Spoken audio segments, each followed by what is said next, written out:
Good afternoon.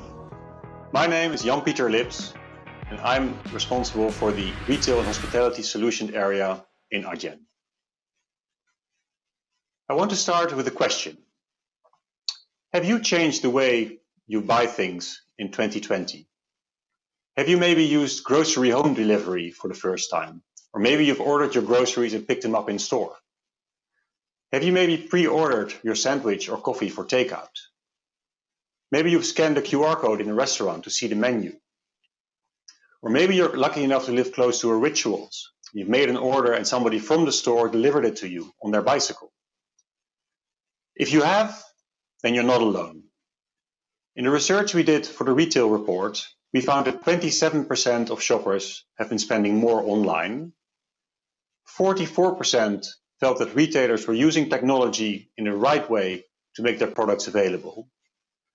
And 64% said, if retailers have all these different and new ways of buying during the pandemic, they should definitely continue to provide that flexibility after the pandemic.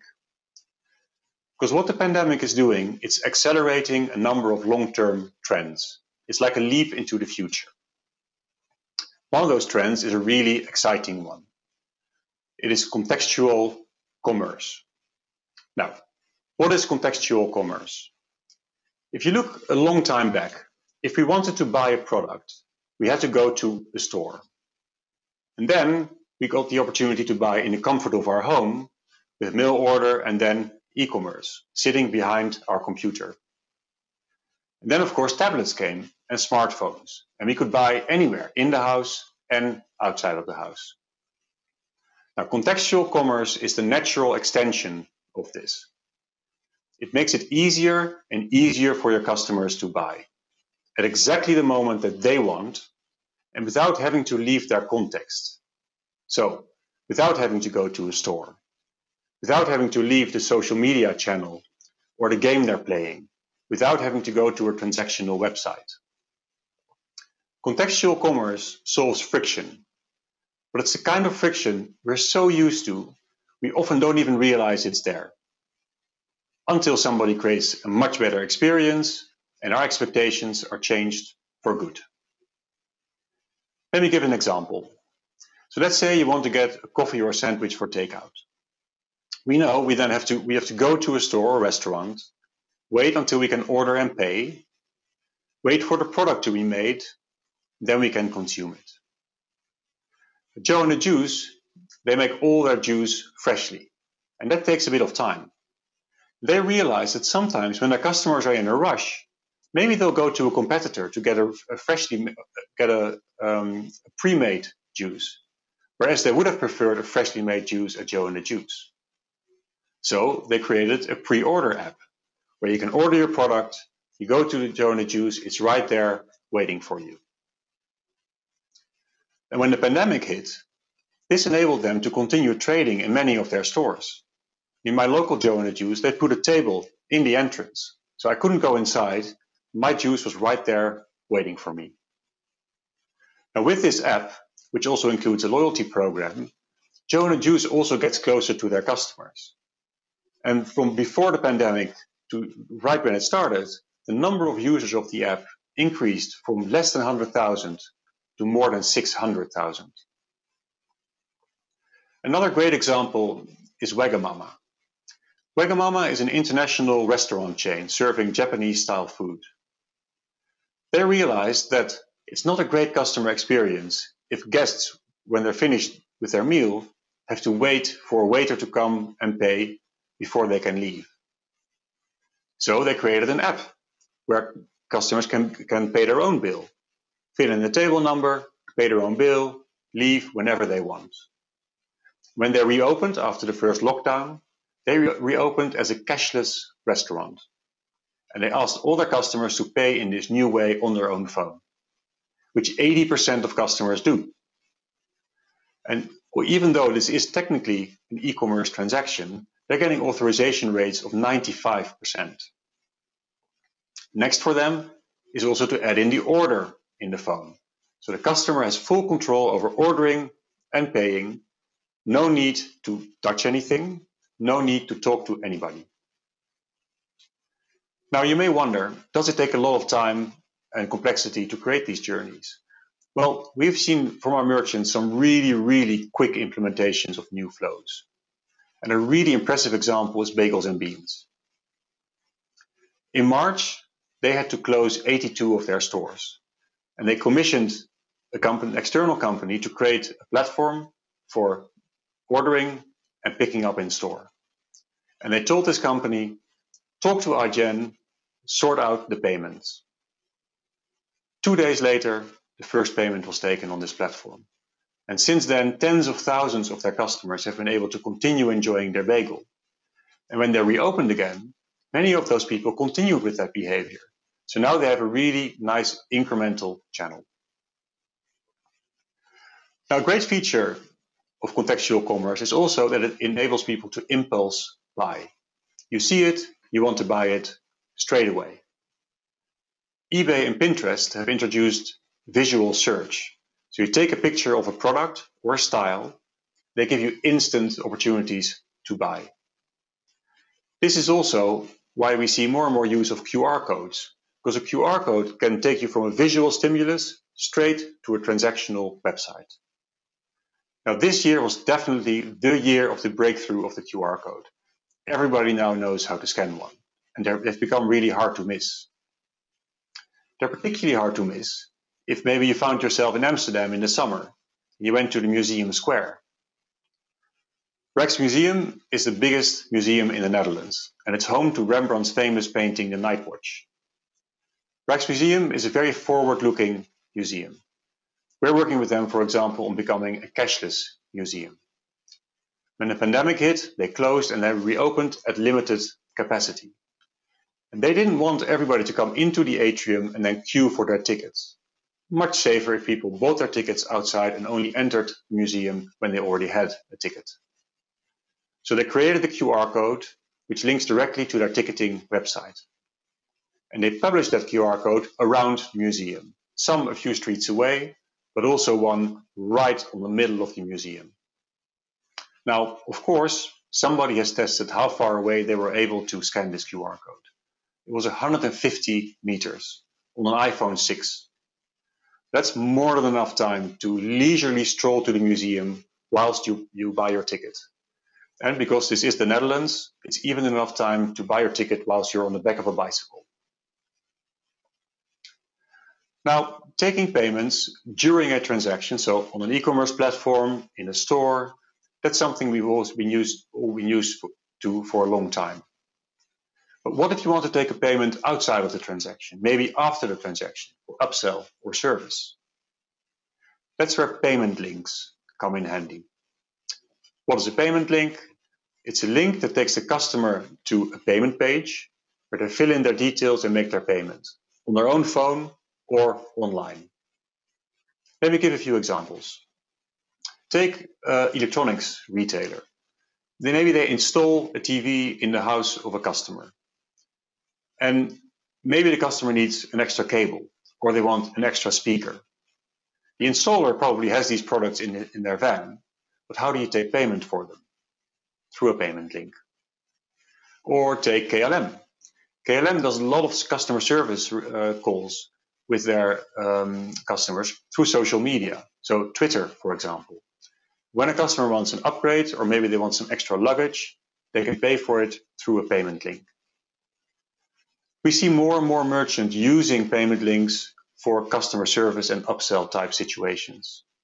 Like, for example, Monica Vineder. Monica Vineder are an omni-channel jewelry retailer.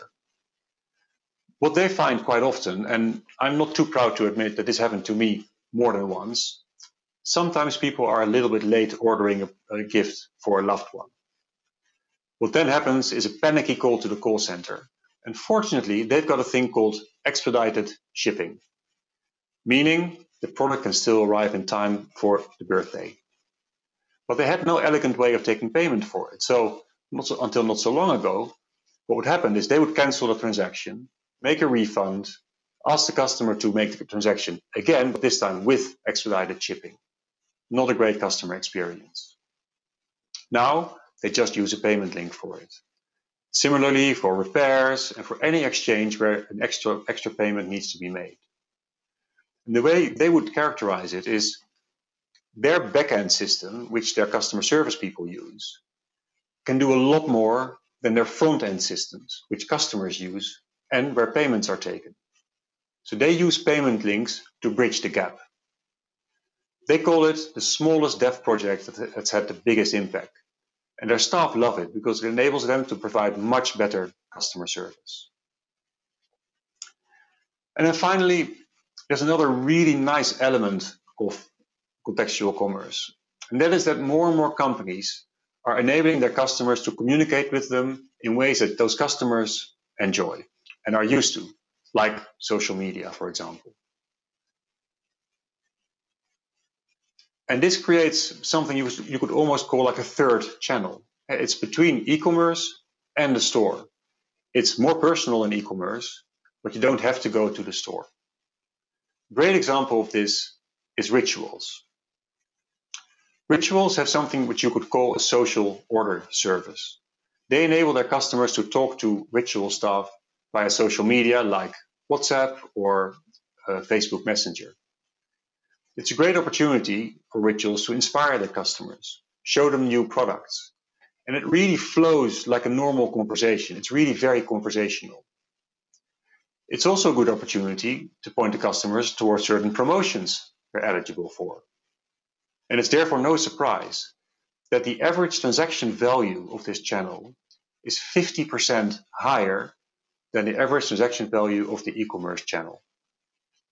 And not only that, the conversion is more than 90%. When the basket is made, the customer receives a payment link, they make their payment. When the authorization is received, they get the order confirmed in the same chat. And then my final example is a really nice, slightly different take on this.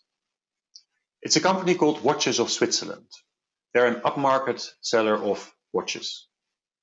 Now, they first started using payment links because they wanted to avoid a situation where customers had to read out their credit card details over the phone for obvious security reasons. Now, they know their customers really well. You can imagine when their stores closed that many of the conversations with customers actually moved to the phone and many transactions as well. Now, they started wondering, how can we turn this into an even better experience? We've got payment links. We've got tablets in store. Their cash register runs on Surface tablets. So they installed Zoom on the tablet.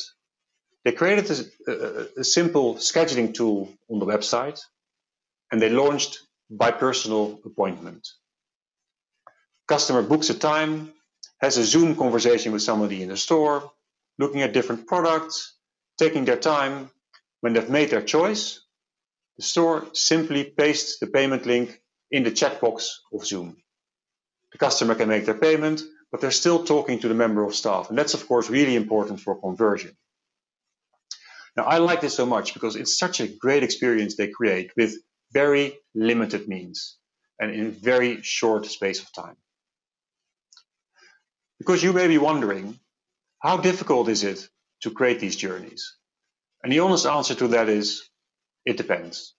It depends on the journey and also depends on your setup. But hopefully I've given you a bit of a sense for the fact that it doesn't have to be very complex. Sometimes there are things that we can do relatively easily. And it's definitely our mission to help you make these things really easy. Now, the last few examples I gave you all included payment links. Our Gen payment link project is called Pay by Link, and it's really easy to use. In fact, there's 4 ways of using it. Your staff can go to our portal, the customer area, and create a payment link there. You can also automate it through our APIs. We can also show the payment link as a QR code on the payment terminal. The customer scans the QR code, makes the payment, and then the terminal receives the authorization. This is, for example, used when companies want to give their customers the ability to make a payment without touching the terminal whilst it's above the contactless limit, or when merchants want to enable e-commerce payment methods in their stores, like, for example, Ideal. And we're just about to introduce a new way of using payment links, which really is as simple as we can make it. It's done through an app, and this app can run on any iOS device that your staff has access to. Android will follow later. And all the staff need to do is fill in the amount of the transaction, fill in the unique code, which is also called the merchant reference, and this is how you reconcile the payment against the transaction in your system. And then optionally, they can add in the product description or the name of the customer.